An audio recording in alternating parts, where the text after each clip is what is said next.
Alright, good to have y'all back. So remember I told you I was gonna go ahead and go with the bottom on this grease trap. So what I had to do is I had to remove this screw and move it up,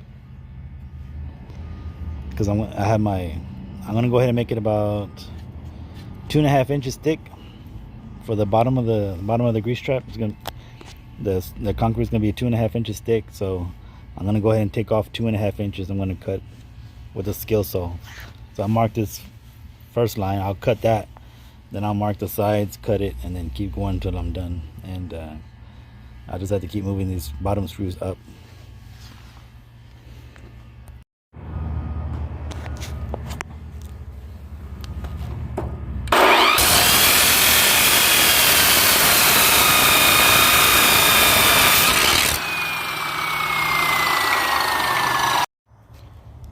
So this is a rebar I'm going with. I cut these at 36 inches in length, and right here by my finger I have it measured at 17 inches. That's where I gotta make my 90-degree bend. This rebar is a little bit, it's about the thickness of my pinkies. It's a little bit too thick for what we're building, but you can find something a little thinner, it'd be easier to work with. But I have it marked at 17 where I gotta make my bend. If you have a torch, oh, that makes it a whole lot easier to bend. You can heat it up and bend it, but since I don't have that option, I'm gonna stick it in this pipe.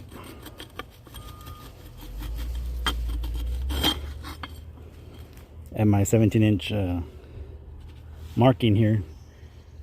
And always pay attention to these sides on the rebar. Where those lines are, that's on each end. You want those to be to the right and the left of you, and make the bend here towards you. But be careful when you're bending this rebar, because you can whack yourself in the head or get yourself hurt. But just be careful when you're bending this rebar. So here's 3 pieces of rebar that I already bent at 90 degrees. The angle's a little wide, but we're gonna make it work.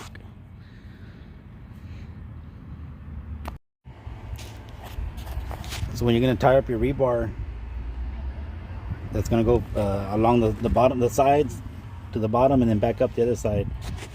The two elbows, the 2 90s, I laid them out like this inside the box on top of each other, and I just got to tie this wire here in the center, and it'll be good to go. That way I won't be too wide or too narrow. So when I'm done, then I'll just they'll stand up like this on both sides. I'm probably gonna put three across the bottom, and then maybe two in the front and 2 on the other side. 2 on the inlet side, 2 on the outlet side. Alright, so here's the inlet side and the outlet side. That's more or less the layout of the rebar I'm gonna have. And I already have them marked out where I'm gonna cut them. Right here where my tape measures at. I'm just gonna cut them off there.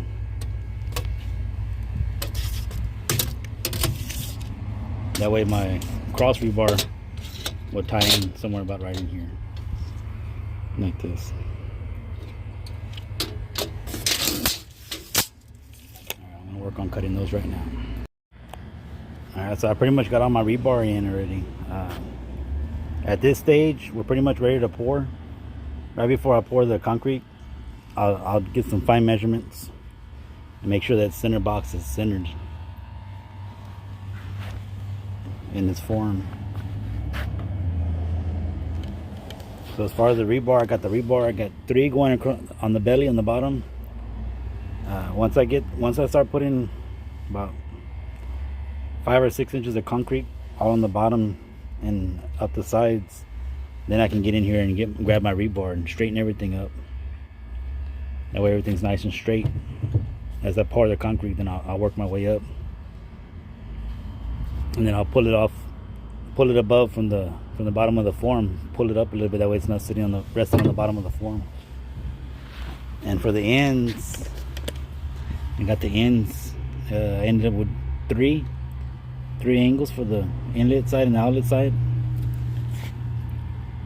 Got one here, one on the other end, and one in the center.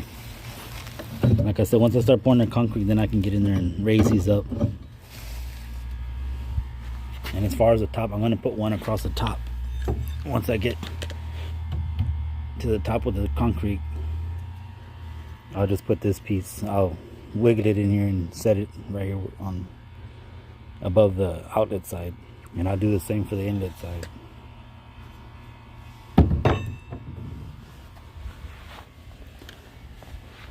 To me, in my opinion, it's a little bit of overkill with the steel, but since we're spending the time and the money building this grease trap, I mean this tank, it's gonna last a lifetime. So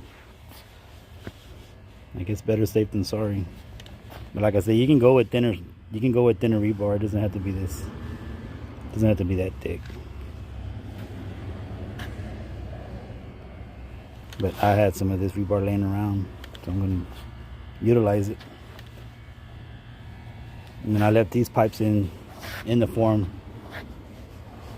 That helps keep this centerpiece up where it needs to be. That way I'm at the right height. And then once all the concrete's poured and ready to go, then once I have it all hooked up or whatever, then you can come inside and put your tees. But for now, this pipe, that'll work for now. And as far as the bottom, all I did was set this form on that piece of plywood. It's not screwed down, so you can screw yours down just to make sure it's secure. I think I'll be all right.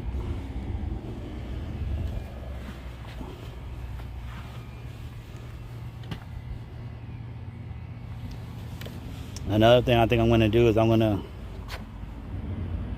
try and figure out if I could put some lifting points, you know, somewhere that they're going to be out of the way. Once I put, because I still have to put my lid on top, so I have to figure that out also.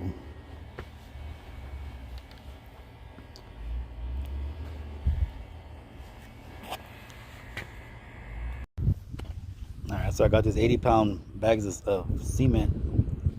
I ended up buying 12 of the regular cement and 2 bags of the Portland cement. That's the pure cement. So for every couple bags of cement that I mix, I'll throw some of this in there just so it'll be smoother. That way the walls of the tank will be smoother. It won't have so much gravel in there. But if you have a cement mixer, it helps a lot.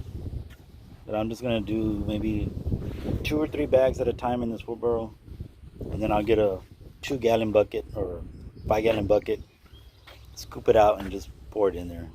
It's gonna take a little longer, but we'll get the job done.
So I pretty much have the base of the tank filled with concrete.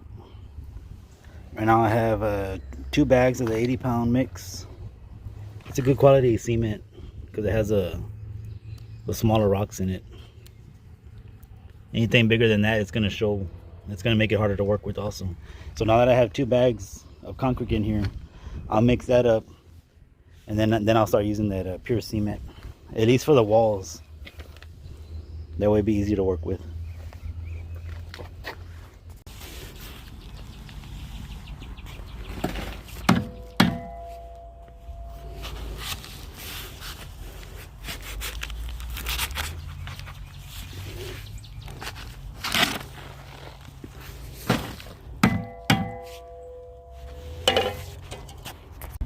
Alright, well, it's coming along. Got about another 8 inches to go on the sidewalls. I ended up putting screws on the side here. So whenever y'all pour that concrete, before y'all pour the concrete, make sure y'all put some screws on the sides here, because it's starting to bow out a little bit.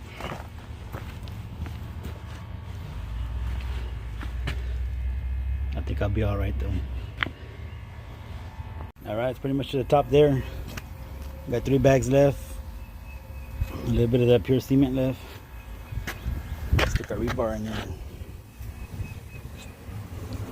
Pour out the grit.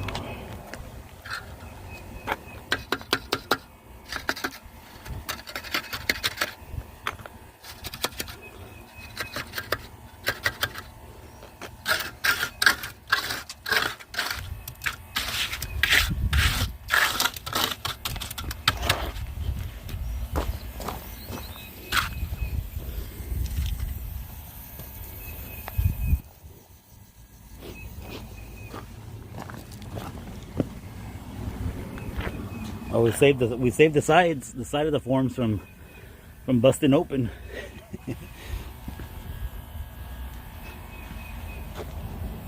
It's a lot of work for one person.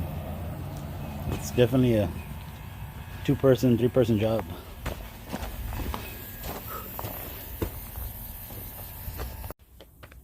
So it was getting a little bit watery at the bottom of the tank.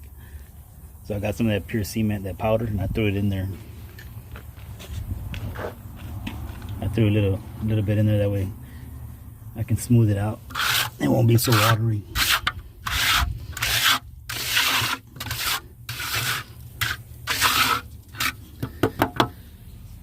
I'll let it sit up a little bit more and then I'll smooth it out.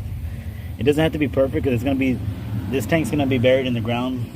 So I mean, you're not gonna see it, but we're gonna go ahead and smooth it out the best that we can. And then we'll smooth out the sides also. So some of the things to keep in mind is make sure when you're pouring your concrete, make sure your inlet and your outlet are sloped in the right direction. Because you don't want, pay attention when you're pouring the concrete, that your forms don't move on you, and that your bottoms are secured. And as you're building up, make sure all your rebar is nice and straight in the center of the concrete. For the top of the tank walls, I went ahead and just smoothed it out, rounded off the edges right quick. Nothing perfect, just a quick pass. That way when we set the lid, we can use a butyl tape to make a good seal, or we can just put that black tar on there. But I just went ahead and made a couple passes.